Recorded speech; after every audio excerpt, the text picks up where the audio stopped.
Shalom. Dalam Injil Lukas pasal yang ke-6 ayat yang ke-31 dikatakan demikian. Dan sebagaimana kamu kehendaki orang berbuat kepadamu, perbuatlah demikian juga kepada mereka. Seize the day bukan hanya bicara tentang bagaimana kita mengalokasikan waktu kita, tapi juga kita bicara tentang bagaimana waktu itu ternyata memiliki pembalikan berbanding lurus dengan apa yang kita kerjakan. Hari ini kita akan belajar bersama-sama dari Injil Lukas pasal 6 ayat yang ke-31. Pelajaran apa yang dapat kita petik? Yang pertama, kita sedang berhadapan dengan hukum yang dinamakan dengan hukum causa prima. Apa hukum causa prima? Hukum causa prima adalah satu hukum yang berhubungan dengan sebab akibat.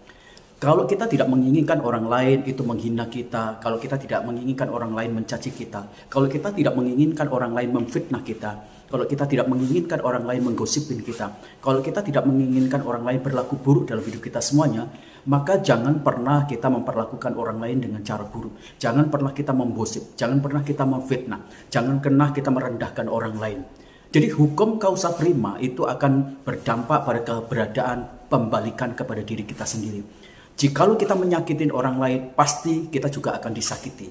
Jikalau kita menghina orang lain, pasti kita juga akan dihina. Jikalau kita menggosipkan orang lain, pasti kita juga akan kena gosip. Jikalau kita memfitnah orang lain, pasti kita juga akan kena fitnah dari orang lain. Sebaliknya, kalau kita mengasihi orang lain akan mengasihi kita. Sebaliknya, kalau kita menghargai orang lain, maka orang lain akan menghargai kita. Sebaliknya, kalau kita memberkati orang lain, kita juga akan diberkati oleh orang lain itu. Maka pikirkan apa yang akan kita lakukan. Apakah Anda menginginkan orang lain melakukan sesuatu yang buruk, sesuatu yang mungkin jahat dalam hidup kita semuanya? Kalau Anda tidak inginkan itu, jangan lakukan kejahatan, hal yang buruk kepada orang lain. Yang pertama. Yang kedua, pelajaran apa yang dapat kita petik? Mari kita dahulukan kewajiban atau tugas tanggung jawab kita. Beberapa masalah-masalah yang sering terjadi dalam kehidupan kita, termasuk di rumah tangga, mungkin di dunia kerja, di marketplace, atau di mana saja. Karena banyak orang meminta supaya hak-hak mereka itu didahulukan. Tuntutan-tuntutan mereka diperbesar.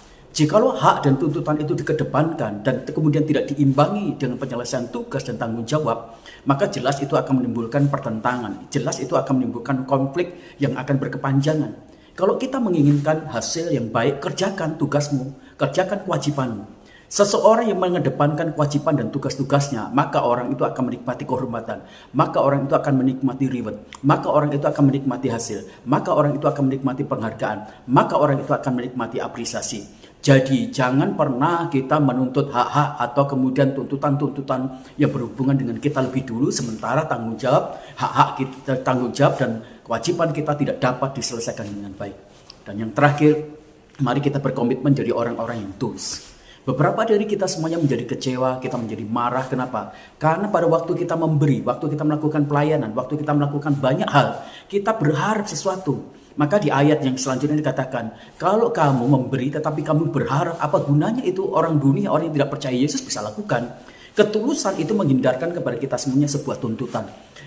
Ketulusan itu menghindarkan kepada kita semuanya membangkit-bangkitkan. Ketulusan itu menghindarkan kepada kita semuanya untuk tidak kecewa.